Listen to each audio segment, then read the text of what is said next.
사도신경으로 우리의 신앙을 고백하며 새벽 예배 하나님께 올려드리겠습니다. 전능하사 천지를 만드신 하나님 아버지를 내가 믿사오며 그 외아들 우리 주 예수 그리스도를 믿사오니 이는 성령으로 잉태하사 동정녀 마리아에게 나시고 본디오 빌라도에게 고난을 받으사 십자가에 못 박혀 죽으시고 장사한 지 사흘 만에 죽은 자 가운데서 다시 살아나시며 하늘에 오르사 전능하신 하나님 우편에 앉아 계시다가 저리로서 산자와 죽은 자를 심판하러 오시리라. 성령을 믿사오며 거룩한 공예와 성도가 서로 교통하는 것과 죄를 사하여 주시는 것과 몸이 다시 사는 것과 영원히 사는 것을 믿사옵나이다. 아멘.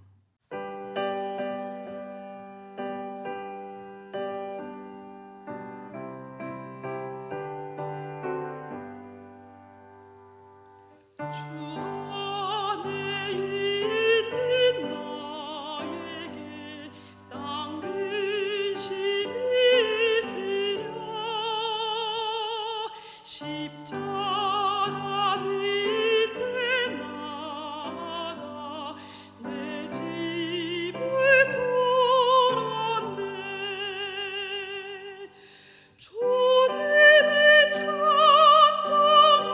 찬송하면서 할렐루야 할렐루야. 내 앞이 맑아함에도 나 주님만 따라가리. 그 두려움이 변하여 내 기도 되었고 첫날의 한숨 변하여 내 노래 되었네. 주님을 찬송하면서 할렐루야 할렐루야. 내 앞길 맑음에도 나 주님만 따라가리. 내 주는 자비하셔서 늘 함께 계시고 내 궁핍 밤을 아시고 늘 채워주시네. 주님을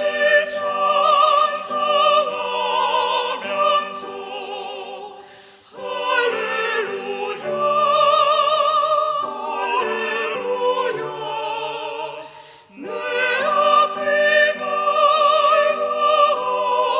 맑음에도 나 주님만 따라가리.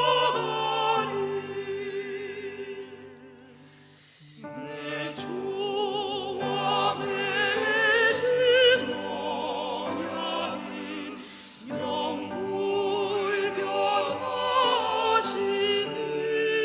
영불변하시는 그 나라 가기까지는 늘 보호하시네. 주님을 찬송하면서 할렐루야 할렐루야. 내 앞이 맑음에도 나 주님만 따라가리.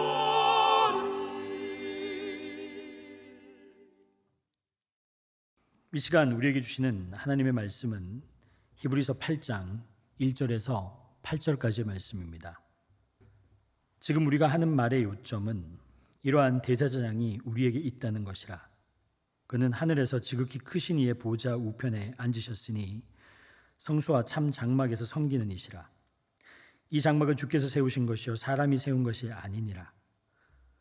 대제사장마다 예물과 제사 드림을 위하여 세운 자니 그러므로 그도 무엇인가 드릴 것이 있어야 할지니라. 예수께서 만일 땅에 계셨더라면 제사장이 되지 아니하셨을 것이니 이는 율법을 따라 예물을 드리는 제사장이 있음이라. 그들이 섬기는 것은 하늘에 있는 것의 모형과 그림자라. 모세가 장막을 지으려 할 때에 지시하심을 얻은 것 같으니 이르시되 삼가 모든 것을 산에서 내게 보이던 본을 따라 지으라 하셨느니라. 그러나 이제 그는 더 아름다운 직분을 얻으셨으니 그는 더 좋은 약속으로 세우신 더 좋은 언약의 중보자시라. 저 첫 언약에 무음하였더라면 둘째 것을 요구할 일이 없었으려니와 그들의 잘못을 지적하여 말씀하시되 주께서 이르시되 볼지어다 날이 이르리니 내가 이스라엘 집과 유다의 집과 더불어 새 언약을 맺으리라. 아멘. 함께 기도하겠습니다. 거룩하신 하나님, 우리를 하나님을 본받는 자로 불러주셔서 감사를 드립니다. 그리고 이러한 제사장이 우리에게 있다고 하심으로 말미암아 세상에 아무것도 없다고 느끼는 그리고 불행하다고 느끼는 모든 이에게 빛과 희망을 주셔서 감사를 드립니다. 영광의 하나님, 오늘도 승리의 빛으로 우리에게 임하여 주시옵소서. 하나님, 매일의 일상에서 주님을 온전히 만나기를 원합니다. 말씀을 통하여, 기도를 통하여, 성령의 인도하심을 통하여 하나님을 만나고 그리하여 거룩한 삶을 사는 능력 있는 그리스도인이 될 수 있도록 인도하여 주시옵소서. 주님의 말씀을 듣습니다. 하나님의 말씀을 듣고 결단하는 시간이 되게 하여 주시옵소서. 이 모든 말씀 예수님의 이름으로 기도드립니다. 아멘. 할렐루야. 여러분 반갑습니다. 오늘 설교 말씀의 제목은 이것이 핵심이다 입니다. 이것이 핵심이다 라고 하게 되면은 학원가에서 이렇게 있는 책들이라든지 아니면 뭔가 그 핵심을 이야기해야 되는 어떤 제목들이잖아요. 근데 오늘 히브리서 8장은 중요한 이야기를 우리에게 전하고 있습니다. 우리가 히브리서 8장을 읽어야 되는 중요한 이유 중에 하나는 나는 지금 불행하다, 그리고 가진 것이 없다, 그리고 붙들 것이 없다고 생각하는 이들에게 반드시 필요한 서신서입니다. 히브리서는 조금 어렵게 쓰여졌지만 철저한 논증의 단계를 통해서 분명히 살아계신 하나님 그리고 예수 그리스도가 우리에게 있다는 것을 이야기하는 중요한 책입니다. 오늘 히브리서 말씀을 통해서 이것이 핵심이다, 핵심을 가지고 가는 여러분이 되시기를 주님의 이름으로 축원드립니다. 1절을 제가 읽겠습니다. 지금 우리가 하는 말의 요점은 이러한 대제사장이 우리에게 있다는 것이라. 그는 하늘에서 지극히 크신 이의 보좌 우편에 앉으셨으니. 지금 내가 하는 말의 요점은 이러한 대제사장이 우리에게 있다는 것이다. 이렇게 적혀 있죠. 우리에게 있다. 왜 히브리서 기자는 대제사장에 관한 이야기를 8장에만 쓴 것이 아니에요. 5장에서부터 시작해서 10장까지 이어지면서 이야기를 합니다. 왜 히브리서 기자는 예수님이 천사보다 낫고 안식보다 낫고 그리고 제사장보다 낫다고 해서 예수님을 증명하라는 것인가? 이것이 히브리서의 핵심이거든요. 바로 그분이 우리 안에 있다라고 그 요점을 이야기합니다. 어떻게 살아야 될지 모르겠다. 히브리 사람들에게 그러한 정서가 팽배하고 있었어요. 그때 히브리서는 이렇게 얘기합니다. 아니다. 우리는 가지고 있다. 우리에게는 있다. 그러한 제사장이 우리에게는 있다. 그분이 누구냐면 바로 대제사장 되시는 예수 그리스도이십니다. 사람이 세운 대제사장이 아니라 그보다 훨씬 더 위대하고 보편적이며 천지 만물의 모든 이들을 하나님을 만나게 할 수 있는 그 위대한 제사장이 여기에 있다. 이렇게 얘기를 하는 거예요. 오늘 말을 히브리서 1장을 훑어보면 이렇게 되어 있습니다. 내가 이야기하려는 요점이라는 말이 있죠. 그 요점이라는 말은 원어로 케팔라이온이란 말이에요. 케팔라이온이라는 말이 왜 나왔을까가 궁금해서 이 말씀을 한번 찾아봤어요. 이 단어는 신약에 딱 두 군데 쓰입니다. 사도행전 22장과 히브리서 8장에 써요. 근데 사도행전 22장에 케팔라이온이 어떻게 쓰이는지 보면 되게 흥미로운 것을 여러분 볼 수 있습니다. 사도행전 22장 28절에 보면 에베소에서 사도 바울이 선교를 하다가 잡혀가게 됩니다. 그 당시 천부장이 그를 치조하면서 이렇게 얘기를 해요. 바울의 신분을 봤는데 바울의 신분이 로마인의 신분임을 보자마자 이렇게 얘기합니다. 나는 로마 시민권을 돈을 주고 샀는데 너는 타고난 시민이구나, 이렇게 얘기를 하거든요. 여기서 돈을 주고 샀다라고 얘기할 때 그 단어가 케팔레이온이에요. 그러니까 그 당시 최고의 머리가 되고, 케팔레온이라는 말은 꼭대기, 머리라는 뜻이거든요. 그 당시에 머리이고 꼭대기라는 말은 돈이었다는 겁니다. 돈이 있으면 신분조차 살 수 있는 시대였다는 거예요. 그 당시도. 근데 히브리서 기자는 그 단어를 가지고 왔어요.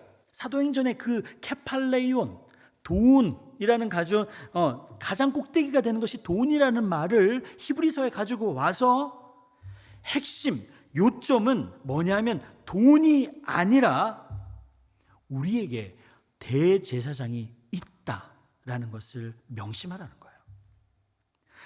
세상 사람들은 이때 돈을 의지해서 살았고 그들에게 근원, 꼭대기는 돈입니다. 우리 한번 생각해 봅시다. 나에게 케팔라이온은 뭔가? 근데 히브리서 기자는 얘기를 해요. 진짜 중요한 거, 진짜 중요한 요점은 돈이 아니야. 바로 우리 안에 대제사장인 예수 그리스도가 있다는 거야.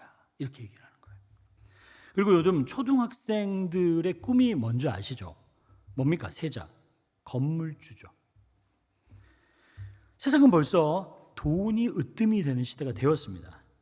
근데 히브리서 기자는 이야기합니다. 우리가 붙잡아야 될 케팔라이온은 돈이 아니야.